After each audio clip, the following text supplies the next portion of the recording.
Fala, meus amigos, tudo bem com vocês? Hoje eu vou mostrar para você aqui, ó, na prática, a montagem no quadro de distribuição. Vocês sempre ficam pedindo, então tá aqui, eu vou mostrar para vocês. Hoje nós vamos começar essa montagem aqui e conforme for surgindo as dúvidas, você vai colocando aí. Nos próximos vídeos eu vou tirando a sua dúvida que por um acaso não tenha tirado aqui. Então nós vamos começar essa montagem com um quadro monofásico.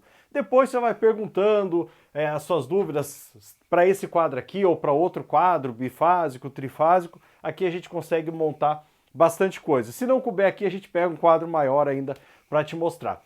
Beleza? Pessoal, deixa eu falar para você uma coisa importante. Já deixa seu like aí. Também veja se você está inscrito no canal, que o YouTube tá me zoando pra caramba e tá tirando a inscrição do pessoal que estava inscrito no canal, não tá entregando os vídeos.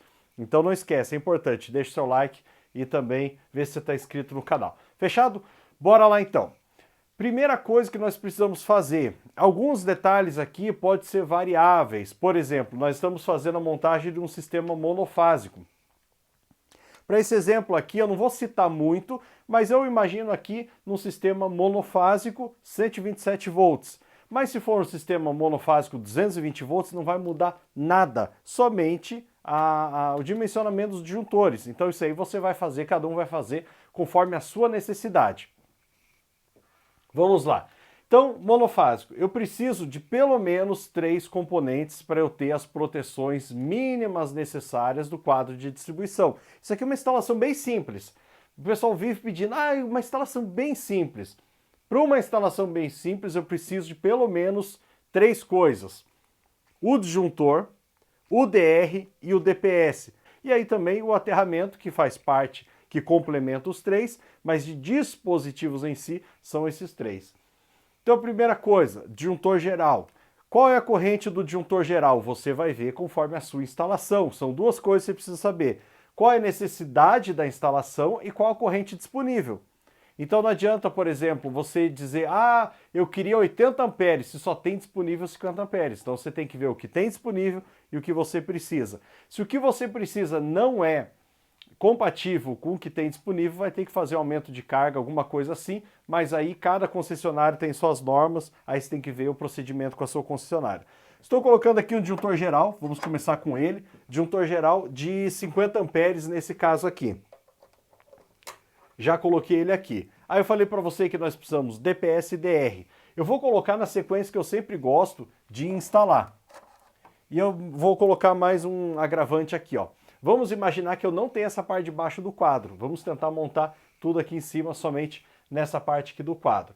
Então, disjuntor geral, primeira coisa que eu vou colocar, aí eu pego a sequência. Qual vai ser a sequência? Eu gosto de colocar o DPS antes do DR. É possível colocar depois?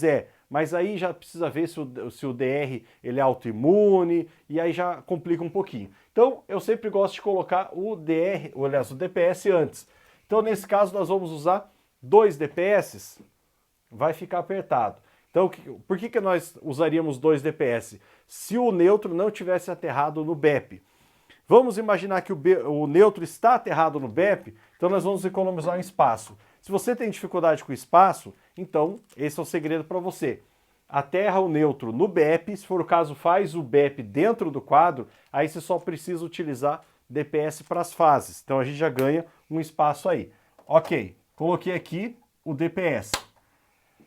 Aqui nós estamos fazendo a primeira montagem baseada na lógica, depois você vai entender a montagem da fiação. Próximo passo, agora nós vamos colocar o DR. Está aqui o nosso DR. Nesse caso aqui é um IDR, interruptor diferencial residual. Nós vamos colocar aqui também, que ele vai na sequência. Fechou. Agora nós vamos colocar os circuitos, os disjuntores responsáveis pela divisão dos circuitos. Aqui eu vou pegar um monte de uma vez só para a gente ir escolhendo. Vamos começar eu gosto de começar pelos circuitos de maior corrente. Então qual vai ser o circuito de maior corrente numa casa, vamos dizer assim, normal? Normalmente é o chuveiro elétrico, se tem. Então se tem chuveiro elétrico, provavelmente ele tem a maior corrente. Então nós vamos colocar primeiro o disjuntor do chuveiro elétrico. Qual a corrente? Tem que ver qual é o tipo de chuveiro elétrico que você está utilizando. Se é em 127 volts, normalmente, aqui na nossa região é 5.500 watts, vai dar 43 amperes. Nesse caso, você vai ter que usar um disjuntor de 50 amperes, mas aí você vai ver, cada caso é um caso. Depois nós vamos ver os circuitos da cozinha, que normalmente são os maiores. Então eu vou colocar um de 20 amperes, colocar mais um de 20 amperes, dois circuitos para a cozinha de 20 amperes. E aí agora nós temos que dar aquela dançadinha, dar aquela batalhada de sempre para poder encaixar o restante ali. O importante é separarmos cozinha, áreas laváveis, lavanderia, copas, para a gente ter disjuntor separado, é o que a norma diz que é obrigatório nessas áreas. Então mais um para lavanderia, então já temos um aqui, chuveiro, dois para cozinha, lavanderia, e vamos colocar aqui mais uma área úmida, que só Deus sabe qual que é. Vamos dizer que seja copa, alguma coisa assim. Aí agora nós temos mais 2 quartos que sobrou. Então vamos tentar fazer assim, ó. Esse aqui para os 2 quartos, esse aqui para sala e para cozinha, sala e cozinha não. Para sala e área comum, por exemplo, corredor, coisas assim, e aqui para iluminação. Nesse caso, só vai dar um circuito de iluminação. Se você conseguir fazer 2, é melhor. Mas é aquele negócio, nós estamos brigando aqui pelo espaço, então a gente precisa ver as prioridades, que são as áreas molhadas no caso, né? Se eu tivesse mais espaço, vamos dizer que eu fosse usar esse lado aqui, eu poderia colocar muito mais disjuntores, eu conseguiria dividir melhor, ficaria a instalação mais segura, mais prática, mas nesse caso nós vamos trabalhar como normalmente a nossa realidade, o negócio meio apertado lá. Então vamos lá, disjuntor geral, DPS, DR e os disjuntores dos circuitos. Deixa eu travar eles aqui. Agora nós precisamos colocar os barramentos. Nós vamos utilizar um barramento de neutro e um de terra e um barramento de neutro.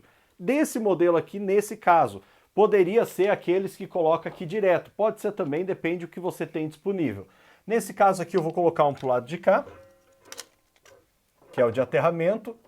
Isso aqui pode ser invertido também. E o lado de cá, o neutro.